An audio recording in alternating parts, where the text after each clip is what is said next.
बड़ी खबर अमेरिका से आ रही है जो आपको बता दें, क्योंकि मुंबई हमलों में आरोपी और जिसे मास्टरमाइंड भी माना जा रहा था, वही आतंकी तहव्वुर राणा के भारत प्रत्यर्पण में एक बहुत बड़ी कामयाबी मिलती हुई दिख रही है, क्योंकि तहव्वुर राणा को भारत लाने का रास्ता साफ होता हुआ दिख रहा है। जो याचिका उसने प्रत्यर्पण के खिलाफ अमेरिका की अदालत में डाली थी, वहां पर अमेरिकी सुप्रीम कोर्ट ने उस याचिका को ही खारिज कर दिया है।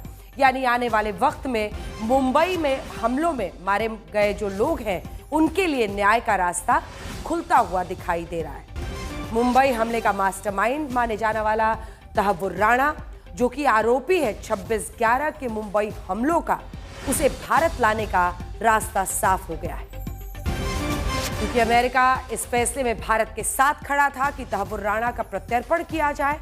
लेकिन तहव्वुर राणा इस फैसले के खिलाफ अमेरिका की सुप्रीम कोर्ट में पहुंच गया था, लेकिन जो उसने याचिका दायर की थी, वो याचिका खारिज कर दी गई है। और गौरव सावंत हमारे सहयोगी इसी खबर पर हमारे साथ इस वक्त सीधा न्यूज रूम से जुड़ रहे हैं। गौरव, कई मायनों में भारत के लिए बहुत बड़ी कामयाबी और इसी के साथ साथ उन लोगों के लिए भी इंसाफ की एक आस जो मुंबई के 26/11 हमलों में मारे गए थे। सुप्रीम कोर्ट ने कम से कम उसकी याचिका खारिज कर दी अमेरिका में।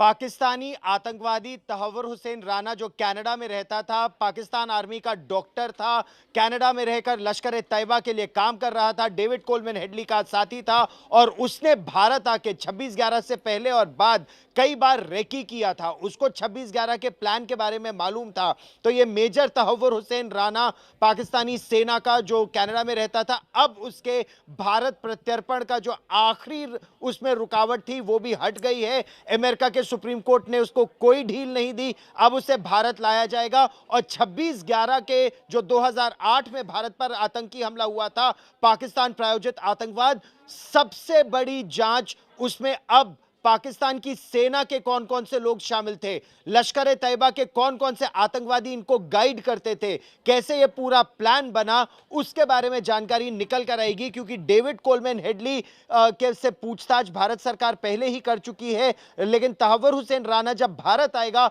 वो ये भी बताएगा कि भारत में उनके स्लीपर सेल कौन कौन से थे, किन लोगों से वो भारत में मिला था, किसने उसकी रेकी कराई थी। और मुंबई के साथ साथ दिल्ली में नेशनल डिफेंस कॉलेज, वहां पर वो लोग रेकी करना चाहते थे, क्योंकि एक साथ सेना के कई ब्रिगेडियर्स को मारने की उनकी साजिश थी। तो पाकिस्तान आईएसआई और लश्कर तैयबा का भारत में आतंकवाद फैलाने का प्लान, जिसका ये एक तरह से मुख्य उसमें एक किरदार निभा रहा था, अब इसके भारत प्रत्यर्पण का रास्ता साफ हो गया है। और अंजना, बहुत कोशिश की भारत ने, कई साल भारत लगा रहा, अमेरिका के पूरे लीगल सिस्टम को तहव्वुर हुसैन राना और डेविड कोलमैन हेडली जैसे लोगों ने इस्तेमाल किया, लेकिन आखिरकार जीत सत्य की हो रही है और उसका भारत प्रत्यर्पण हो रहा है, जिसके बाद 26/11 के और लश्कर तैयबा के भारत में और कौन कौन से तार हैं, ये खुलासा हो पाएगा। अंजना, बिल्कुल। और गौरव, इस पूरी खबर को बड़े परिदृश्य में देखना होगा।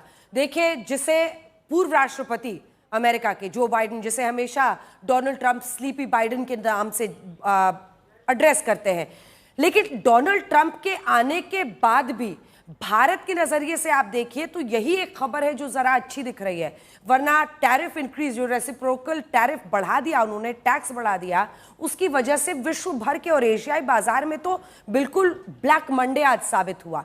लेकिन यह खबर इस बात की प्रतिबद्धता दिखाती है कि गुड टेररिज्म और बैड टेररिज्म में फर्क करने वाले पूर्व के जो अमेरिकी सरकारें थी, उससे उनका एक डेविएशन हो रहा है, उससे वो अलग हट रहे हैं। और इसी में एक बड़ा सहयोग दिख रहा है, क्योंकि अमेरिका का ये फैसला, जिसको सुप्रीम कोर्ट में चैलेंज किया था तहव्वुर राणा ने, अगर सुप्रीम कोर्ट ने उसे खारिज कर दिया है तो भारत के नजरिए से ये एक बहुत बड़ी जीत होगी। 26/11 के लिए इंसाफ का इंतजार आज भी करना। तहव्वुर राणा को 2009 में अमेरिका में गिरफ्तार किया गया था, जब डेविड हेडली को पकड़ा गया और उसने राणा का नाम लिया। राणा और हेडली ने मिलकर पाकिस्तान की आतंकी संस्था लश्कर तैयबा के लिए काम किया। 26/11 के हमलों के लिए वही लश्कर तैयबा जिम्मेदार था।